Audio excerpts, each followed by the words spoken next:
Earlier this year in the state of Colorado, workers had to rescue a very large animal from a very dangerous situation.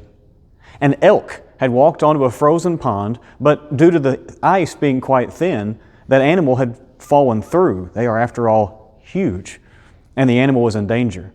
Now, thankfully, the workers were able to do their job, and that massive creature was unharmed. But one worker, looking back on the situation and being just a little bit facetious, said, "Another elk ignored the warnings." We know that animals do not follow our rules all the time.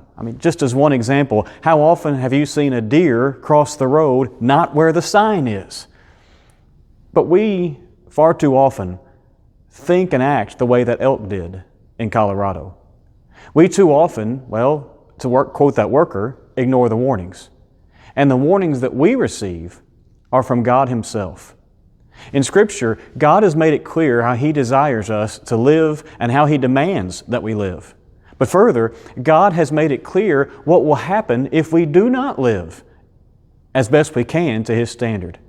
While we don't like to talk about hell and how awful it will be, we should also be grateful that God has given us such a clear warning about the fate of those who ignore His teachings.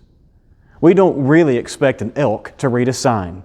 We don't really expect an elk to listen to park rangers. But we're not just animals. We were created by God with will, yes, but also with intellect and the ability to reason. And God expects us to listen to His warnings and to obey His teachings. And so today and every day, let's keep our central focus on heeding the warnings of God so that we can live with Him forever.